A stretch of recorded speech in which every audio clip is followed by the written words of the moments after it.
وعلى آله وأصحابه أجمعين أما بعد.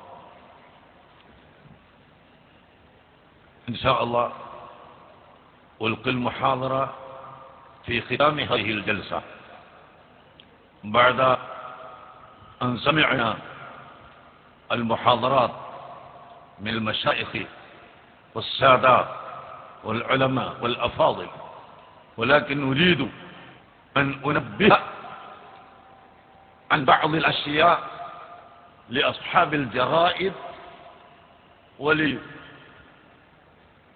الحكومة ولأصحاب البلاد الهند.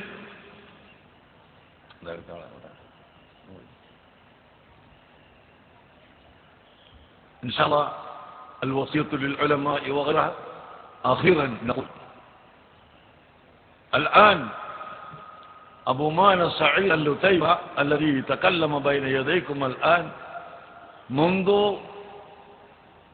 20 سنة يقوم بمساعدة هذه الجامعة في الإمارات العربية المتحدة بالمساعدات المادية والمعنوية،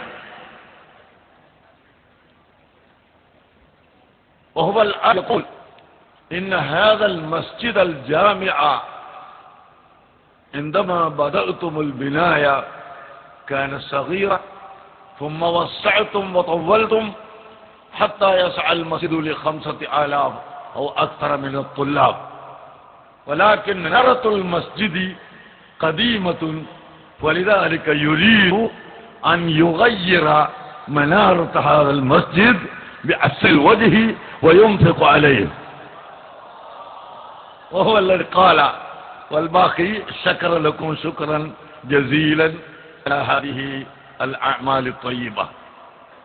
പ്രിയപ്പെട്ട സഹോദരങ്ങളെ, മർക്കസു സഖാഫത്തെ സുന്നിയയുടെ ഈ സമ്മേളനം വിളിച്ചോതുന്ന ഒരു യാഥാർത്ഥ്യം,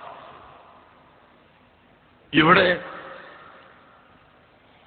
പരിശുദ്ധ ദീനിൽ ഇന്നദ്ദീന ഇൻദല്ലാഹിൽ ഇസ്ലാം, ഈ മഹത്തായ ദീൻ അല്ലാഹുവിന്റെ ദീനാണ്. ആ ദീൻ സയ്യിദുൽ വജൂദ് മുഹമ്മദുർ റസൂലുള്ളാഹി സ്വല്ലല്ലാഹു അലൈഹി വസല്ലമ തങ്ങൾ പ്രഗൽഭനായ സ്വഹാബത്തിന് പഠിപ്പിച്ചു കൊടുത്തു. والسابقون الأولون من المهاجرين والأنصار والذين اتبعوهم بإحسان رضي الله عنه ورضوا عنه. ഈ ആയത്ത് പഠിപ്പിച്ചതുപോലെ പ്രഗൽഭരായ സഹാബത്തിന് ഏൽപ്പിച്ചു കൊടുത്തു.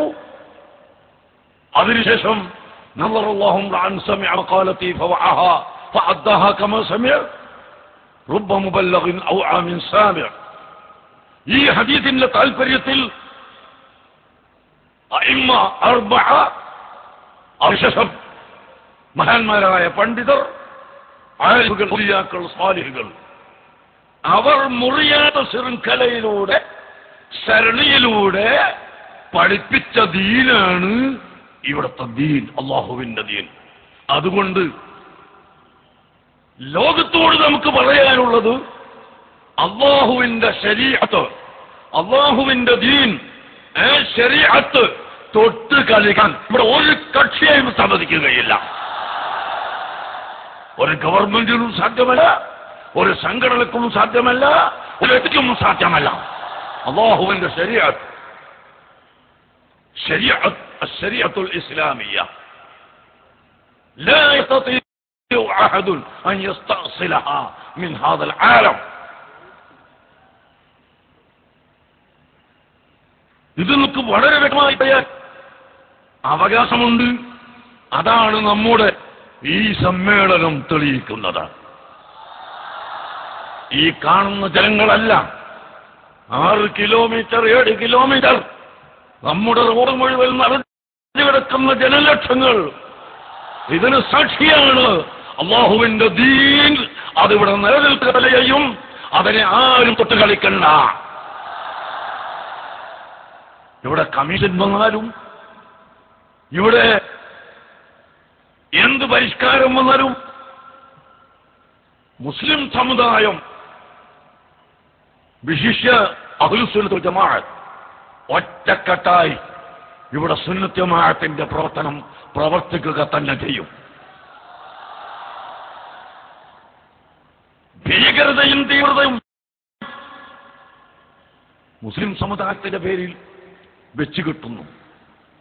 ഞാൻ ചോദിക്കുന്നു, ഫലസ്തീനിലെ ജനത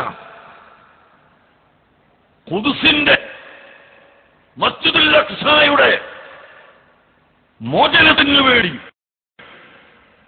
ഖുദ്സിന്റെ സംരക്ഷണത്തിന് വേണ്ടി വാദിക്കുമ്പോൾ ഇസ്രായേൽ മാത്രമല്ല അവരോട് എതിർക്കുന്നത്. ഇസ്രായേൽ എതിർക്കുന്നുണ്ടെങ്കിൽ വൻ കോട്ടകളുടെ, വൻ ശക്തികളുടെ സഹായം കൊണ്ടാണ്.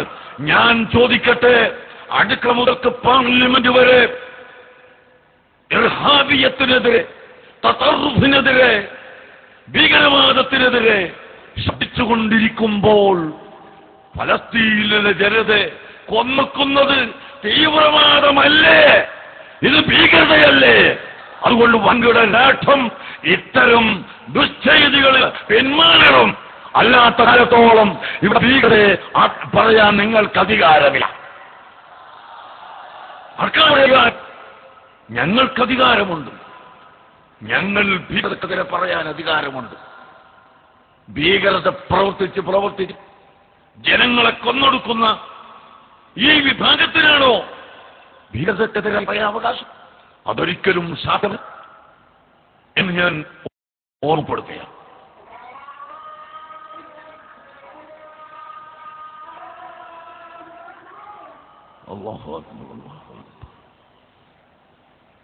ിന് വേണ്ടി നിശ്ചിത വോളണ്ടിയർമാർ ബക്കറ്റുമായി നിങ്ങളെ സമീപിക്കുന്നു. അതുകൊണ്ട് നമുക്ക് ലോകത്തോട് പറയാനുള്ളത്, ലോകരാഷ്ട്രങ്ങളോട് പറയാനുള്ളത്, സ്വയം ഭീകരത പ്രവർത്തിച്ച് ഭീകരതക്കെതിരെ പ്രസംഗിക്കുന്നതിന് പകരം മുസ്ലിം സമുദായത്തിന്റെ പേരിൽ ഭീകരത കെട്ടിച്ചമക്കുന്നതിന് പകരം ക്രിയാത്മകമായ പ്രവർത്തനങ്ങൾ നടത്തി ലോകത്ത് നന്മ ചെയ്യുക, നിരപരാധികളെ കൊന്നൊടുക്കുന്നതിൽ നിന്ന് പിന്മാറുക. അതാണ് നമുക്ക് പറയാനുള്ളത്. മർക്കസിന്റെ സമ്മേളനത്തിൽ പണ്ഡിതന്മാര് പുറത്തിറങ്ങുന്നു. ഈ പണ്ഡിതന്മാരോട് പറയാനുള്ളത് ഇൻഷാ അല്ലാഹ് ഞാൻ പിന്നീട് പറയാം. ഒറ്റവാക്ക് മാത്രം ഞാൻ പറയുന്നു. ഇവിടുത്തെ ദീൻ പറയാനുള്ള അധികാരം അത് പണ്ഡിതന്മാർക്കാണ്. മറ്റേതെങ്കിലും വ്യക്തികൾ വന്ന് ദീനുൽ ഇസ്ലാമിന്റെ വിധികൾ തെറ്റായ നിലക്ക് മനസ്സിലാക്കി അതിൽ കുടുങ്ങി എന്തെങ്കിലും പറഞ്ഞ് ജനങ്ങളിടയിൽ ഭിന്നിപ്പുണ്ടാക്കാൻ ഒരിക്കലും കരുതണ്ട, ഒരിക്കലും മുതിരണ്ട എന്ന് ഇവിടുത്തെ ഭൗതികവാദികളോടും ഞാൻ താക്കീത് നൽകാൻ ആഗ്രഹിക്കുകയാണ്. ഗവൺമെന്റുകളും അഭ്യസ്തവിദ്യരും എല്ലാം നമുക്ക് വേണം. അൽഹംദുലില്ലാഹ് ഇവിടുത്തെ സുന്നത്ത് ജമാഅത്തിന്റെ പണ്ഡിതന്മാർ ഏകോപിച്ച് പറയുമ്പോൾ ഇവിടുത്തെ ഗവൺമെന്റുകൾ അവരുദ്ദേശിക്കുന്ന അല്ലെങ്കിൽ അവർ ചർച്ച ചെയ്യുന്ന കാര്യങ്ങൾ വരെയും